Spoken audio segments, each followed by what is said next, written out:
Today I'll be continuing the reading of the conclusion of the book Primitive Mythology by Joseph Campbell, part of his Masks of God series. I'll be reading section 2, The Bondages of Love, Power, and Virtue.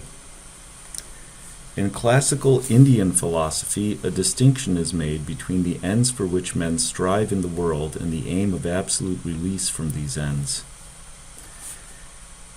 The ends for which men strive in the world are three, no more, no less, namely,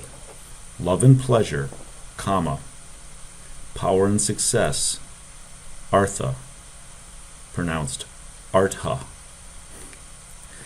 and lawful order and moral virtue, dharma. The first kama corresponds to the aim or interest conceived by Freud to be fundamental to all life and thought. And as a vast literature of psychoanalytic research now lets us know, anyone motivated by this urge, whether he be the patient or the doctor, sees sex in everything and everything in sex. The symbolism of mythology, like the world itself, means sex and nothing else to such a psyche. Food, shelter, sex, and parenthood. All mythology and cult, then, including the cult of psychoanalysis itself, is simply a means to the harmonious realization of this vegetal system of interests. The second category of worldly aims, artha, power and success, corresponds to that conceived by the philosophy of Friedrich Nietzsche and the later psychology of Alfred Adler, to be the fundamental impulse and interest of all life and thought. And again, we have a considerable clinical literature to let us know that any psyche fully mastered by this drive, desiring to conquer, eat, consume, and turn all things into itself or into its own, discovers in the myths, gods, and rituals of religion no more than supernatural means for self and tribal aggrandizement. These two systems of interest, then, the erotic and aggressive, may be taken to represent together the sum of man's primary biological urges. They do not have to be infused. They are implicit at birth and supply the animal foundations of all experience and reaction. We have already observed that in many animal species, the innate releasing mechanisms, IRMs, respond immediately and appropriately to specific stimuli of which the individual animal in question has had no previous experience, the reacting, knowing subject in such cases being not the individual but the species. Whereas in others, an individual experience, an imprint, supplies the sign stimulus to which the affected IRM thereafter responds. And we have observed further that in the species man, the majority of the responses are to sign stimuli established by imprint. But then we found that such imprints are in large measure constant to the species, so that a considerable series can be named of fundamental imprints or engrams to which the whole race responds. In other words, we found that there are certain fundamental biological urges ingrained from birth in the human central nervous system, and that these are released by sign stimuli which, in the main, are also constant to the species, though not innate. And so we may say that a substantial transcultural system of constants has been found to exist, on the level of which no greatly significant historical or sociological differentiations can be discerned. Furthermore, we now must note in addition that these two elementary systems of interest, kama and artha, pleasure and power, do not necessarily support each other but often are in conflict.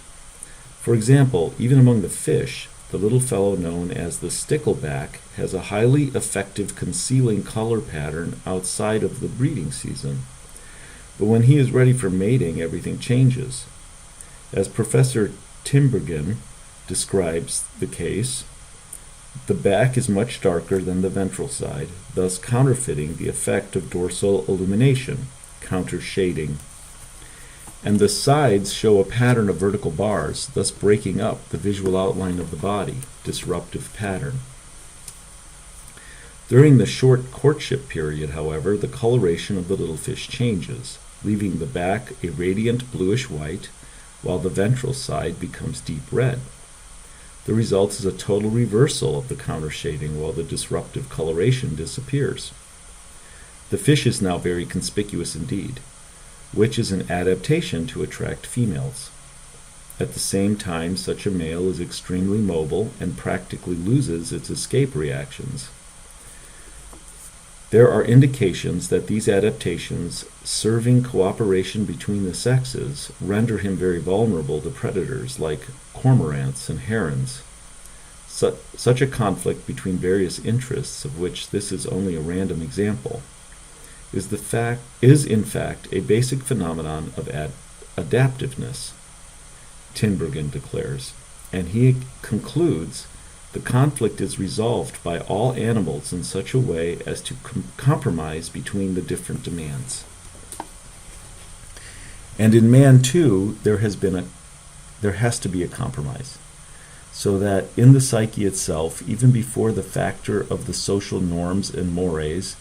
the aim of dharma, is introduced, an elementary problem of balance and harmonization exists, which has to be solved, and solved again, since man, unlike the stickleback, has no mating season, but is ever alert to the values and offerings of both worlds. Dharma, the sense of duty, the knowledge of one's duty, and the will to abide by it, is not innate, but the aim instilled in the young by education. Since the period of the Renaissance, we of the West have come to believe that the proper aim of education is the inculcation of information about the world in which we live. This, however, was not the aim in the past, nor is it the aim in the Orient, in which I include Russia, to this day. The aim of education in the primitive, archaic, and oriental spheres has always been, and will no doubt continue to be for many centuries, not primarily to enlighten the mind concerning the nature of the universe, but to create communities of shared experience for the engagement of the sentiments of the growing individual in the matters of chief concern to the local group. The unsocialized thought and feeling of the very young child are egocentric, but not socially dangerous. When the primary urges of the adolescent remain unsocialized, however, they become inevitably a threat to the harmony of the group. The paramount function of all myth and ritual, therefore, has always been, and surely must continue to be, to engage the individual both emotionally and intellectually in the local organization. And this aim is best effected, as we have seen, through a solemn conjuring up of intensely shared experiences, by virtue of which the whole system of childhood fantasy and spontaneous belief is engaged and fused with the functioning system of the community. The infantile ego, uncommitted, unaware of itself as distinct from the universe and ranging without bounds, without regard for the conventions of the local scene, like those Greenland Eskimo puppies who could not learn until adolescence the political geography of the packs, is dissolved for recombination in a ritual and actual experience of death and resurrection, death of the infantile ego and resurrection of the socially desirable adult, so that thereafter the man is neither physically nor spiritually a general model of the species Homo sapiens, but specifically an example of a certain local type, developed to function in a certain way, in a certain field. Kama, artha, and dharma, then, pleasure, power, and the laws of virtue, the two primary systems of interest of the raw individual controlled by the mores of the local group, are the fields of force composed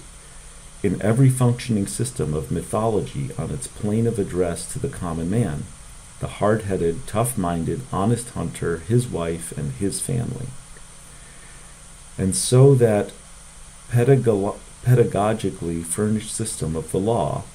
dharma, should have the weight and authority to work upon the two others, kama and artha, it is presented as the will and nature of some unimpeachable higher might, which, according to the level of development of the group in question, may be represented as the will and magic of the ancestors, the will of an omnipotent All-Father, the mathematics of the universe, the natural order of an ideal humanity, or an abstract, immutable imperative seated in the moral nature of every man who is properly a man. The main point throughout, however, is that this third, socially presented principle should have sovereignty over natures too, and that the members of the group who represent it should have the whip hand. Attitudes of love, fear, servitude, pride and advancement, and identification with the law itself are variously fostered by the rites through which the local dharma is imprinted, and the individual assaulted from every side, no less from inside than from out, is either beaten into form or rendered mad. We should not judge the case of the past, however, by the present. Among the Paleolithic nomads, the groups were relatively small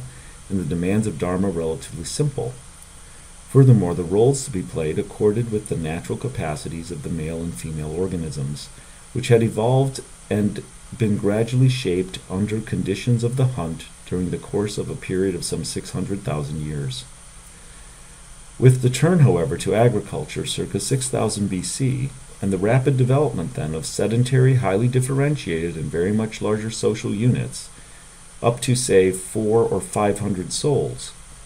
the problem not only of enforcing but also of rationalizing a dharma in which inequality and yet coordination were of the essence became acute. It was then by a stroke of intuitive genius that the order of the universe, in which inequality and coordination are of the essence, was taken as a model, and mankind was put to school to the stars. In every one of the archaic systems, the mythology of a natural harmony coordinating mankind and the universe poured its force into the various social orders, so that the sheer brutality of the interplay of the three mutually antagonistic interest systems of Kama, Artha, and Dharma was softened, beautified, and significantly enriched by the operation of a fourth principle, that of the mind's awe before the cognized mystery of the world. And it is now to this fourth principle that we must turn our regard. For although it is true that the full extremes of dedication to this principle have been realized only in the Orient, it is also equally true that its force, in what may be termed the minor first stages of its mysteries, inhabits and has always inhabited mythology wherever it has lived, and will today, as its spirit is recaptured, make it evident that science itself is now the only field through which the dimension of mythology can be again revealed.